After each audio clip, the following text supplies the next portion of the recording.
별자리 교실에 오신 여러분, 환영합니다. 오늘 저와 함께 밤하늘 우주로 함께 떠나보겠습니다. 여러분이 우주하면 떠오르는 것들에는 어떤 것들이 있나요?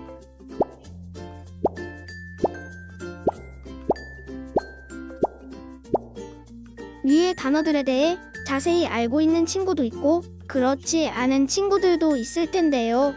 우주가 어떻게 이루어져 있는지 함께 알아보도록 해요. 우리가 살고 있는 지구부터 출발해 봐야겠죠? 지구로부터 더 멀리 여행을 떠나면 지구가 속해 있는 태양계가 보이네요. 붉게 타고 있는 태양의 모습이 인상적입니다. 더 멀리로 떠나보면 좁쌀처럼 흩어져 있는 별들이 보입니다. 별들이 일정한 곳에 뭉쳐있는 성단의 모습입니다. 한참을 멀리 떠나와 보니 이번엔 우리 은하의 모습이 보이네요. 무언가 안으로 쏠리는 것처럼 보이는 모습입니다. 이러한 은하들이 작게 모여있는 것을 은하군, 더 많이 모여있는 것을 은하단이라고 합니다. 우주의 크기에 대해 영상으로 살펴보고 그럼 우주를 이루는 여러 요소들에 대해 하나씩 알아보도록 합시다.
먼저 별에 대해 알아볼게요. 별은 핵융합 반응을 통해서 혼자만의 힘으로 빛과 열을 내뿜어요. 스스로의 몸을 태우기 때문에 언젠가 연료가 닿으면 빛과 열을 잃고 딱딱한 돌덩이리만 남게 됩니다. 다음은 행성이네요. 별 주변을 돌면서 빛나고 있지만 사실은 돌덩이로나 가스로 이루어져 있고 별의 빛을 반사할 뿐이라고 합니다. 다음은 위성입니다. 별 주변을 행성이 돌듯이 위성은 행성 주변을 돌고 있습니다. 위성도 마찬가지로 별의 빛들을 반사하면서 밝게 빛나고 있습니다. 위의 별, 행성, 위성이 함께 있는 계를 통틀어 태양계라고 합니다. 이러한 태양계 중에는 별이 2개나 있는 쌍성계도 흔한 일이라고 하네요. 노란 공 같은 것이 무섭게 지나가고 있는 것이 보이죠? 노란 공이 태양계 속 별인 태양인데 우리는 흔히 지구의 입장에서 지구만 돈다고 생각하기 쉽지만 태양도 지구나 달과 마찬가지로 우리 은하 안에서 바쁘게 움직이고 있답니다. 태양계를 구성하는 별, 행성, 위성에 대해 알아봤는데 그럼 더 작고 신기한 작은 친구들에 대해 알아보도록 해요. 긴 꼬리가 인상적인 혜성입니다. 혜성은 태양계의 끄트머리에 있다가 태양에 끌어당기는 힘 때문에 태양과 점점 가까워지며 더 빠르고 긴 꼬리를 달며 움직이다가 주변을 한 바퀴 돌고 나서야 사라집니다. 혜성의 머리 부분은 얼음과 먼지가 대부분을 차지하고 그것들이 태양의 열과 바람 때문에 꼬리가 생기고 구름이 생기는데 이것이 혜성 꼬리의 정체입니다. 다음은 소행성입니다. 소행성 충돌은 영화나 공룡의 멸종 원인으로도 많이 꼽히는데요. 화성과 목성 사이 해왕성 바깥쪽 두 군데에 주로 위치하며 크기는 다양하지만 행성보다는 조그맣기 때문에 소행성이라고 부릅니다. 이번엔 유성이네요. 뉴스에서 밤하늘 우주쇼라며 소개되기도 하는데 지구 대기는 우주와 다르게 아주 빽빽하기 때문에 혜성이나 소행성, 우주의 먼지들이 지구와 가까워지면 대기와 만나면서 타버리게 되는데 이러한 것들이 지구에서 봤을 땐 별이 떨어지는 것처럼 보입니다. 그런데 만약 대기에서 다 타지 못하고 지구의 바닥까지 떨어지면 이것을 운석이라고 부릅니다. 사람들이 직접 찍은 유성의 모습을 볼게요.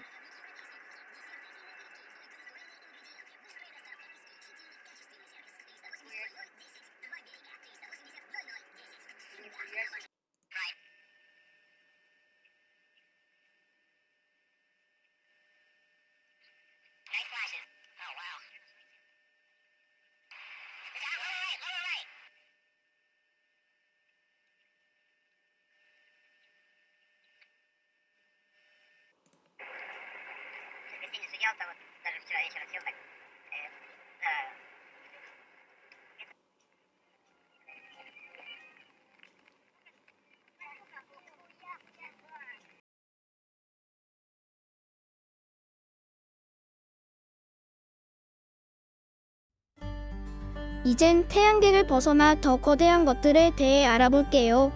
성간은 별들이 모여있는 집단을 얘기하는데 생긴 모양에 따라 군데에 불규칙적으로 모여있으면 상계성단, 공처럼 가운데를 중심으로 모여있으면 구상성단으로 구분합니다. 정말 아름답게 생긴 구름이 보이네요. 성운은 우주 속에 가스나 먼지들이 빛을 내며 아름다운 모습을 드러내는데요. 빛을 내는 방식에 따라 주변의 별로부터 에너지를 받아 스스로 빛을 내면 발광성운, 행성이나 위성과 같이 반사하면 반사성운, 빛을 흡수하여 주변보다 어둡게 보이면 암흑성운으로 구분합니다.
은하는 별의 집단인 성단들이 모여 거대한 모습을 하고 있는데 생긴 모양에 따라 타원은하, 나선은하, 불규칙 은하로 구분합니다.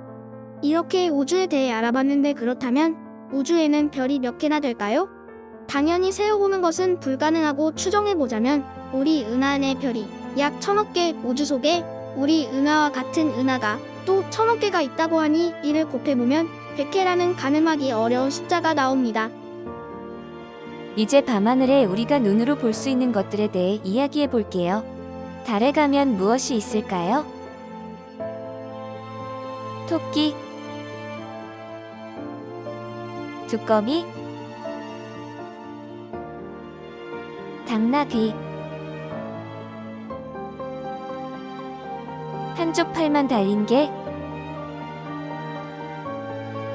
여성. 가장 먼저 어떤 그림이 떠오르세요? 달은 지구로부터 그리 멀지 않은 거리에 있어서 우리 눈에 가장 잘 보이는 천체예요. 공전주기와 자전주기가 같아서 우리는 달의 뒷면을 지구에서는 보지 못한답니다. 달에 어둡고 밝은 곳이 보이죠? 어두운 곳은 달의 바다라고 부르며 옛날 사람들이 우리 지구와 같이 달에도 물이 흐르는 바다가 있을 거라고 생각해 불렸던 것이 지금도 이어져 그렇게 불리고 있습니다. 어두운 이유는 암석의 차이 때문인데 바다 부분은 현무암질 암석, 밝은 부분은 알루미늄이 풍부한 사장암질 암석으로 이루어져 있어 밝기가 다르게 보이는 것입니다. 밝은 곳을 자세히 들여다보면 산맥도 보이고 외부 천체가 부딪힌 흔적인 크레이터도 보이는데 한번 생긴 크레이터는 사라지지 않는다고 합니다. 달에는 대기가 거의 없어서 중력도 거의 느껴지지 않고 온도 차이도 아주 심합니다. 우리의 밤하늘과 같이 태양을 바라보고 있어도 하늘은 늘 까만색인데 대기가 거의 없어서 태양빛이 대기와 부딪히며 산란하지 않기 때문입니다. 바람이나 비, 눈과 같이 기상현상이 없는 것도 대기가 거의 없기 때문입니다. 달은 지구의 4분의 1 크기로 지구를 농구공에 비유하면 달은 테니스공 정도의 크기라고 하네요. 우리가 알고 있는 달의 모습과 많이 달라 어색해 보이죠? 우주선을 타고 달의 뒷면을 찍은 모습인데 지구에서는 볼 수 없는 달의 모습입니다. 마지막으로 별자리에 대해 알아보도록 해요. 밤하늘은 끊임없이 움직이고 있는데 정확히 이야기하면 북극성을 중심으로 시계 방향으로 회전하고 있습니다. 별자리는 옛날 사람들이 밝은 별들을 선으로 이어 모양을 만들어 이름 붙인 것입니다. 우리 눈에는 가까이 있는 것처럼 보이지만 실제로는 굉장히 멀리 떨어진 별들도 많다고 해요. 사계절 내내 볼 수 있는 북쪽 하늘에서는 큰 곰자리와 작은 곰자리가 보이네요. 밤하늘에서 움직이지 않고 자리를 지키고 있는 북극성은 사실 눈에 띌 만큼 밝은 별은 아니에요. 하지만 길을 찾거나 다른 별자리를 찾을 때 중요한 역할을 하기 때문에 찾는 방법을 알아보면 가장 눈에 쉽게 띄는 북두칠성과 카시오페아 자리를 중심으로 찾을 수 있어요. 계절별 별자리는 각 계절의 밤하늘에 계속 떠있는 별자리들을 이야기해요. 하지만 우리가 보통 해가 지고 나서 9시에서 10시쯤 별을 관측하고 싶다고 하면 한 계절 전에 별자리를 관측하는 것이 좋습니다. 10월을 기준으로 하면 저녁 9시 전후로 가을철 별자리는 동쪽에서 이제 막 뜨기 시작해 관측하기 어렵고 여름철 별자리가 하늘 한가운데에 위치하고 있어 관측하기 좋습니다. 여름철 밤하늘에 대표적으로 크게 반짝이는 별이 3개 있습니다. 여름철 대삼각형이라고 하여 대내부 견우성, 김여성입니다. 잘 보이는 별자리에는 백두자리, 헤라클레스 자리, 정달자리입니다.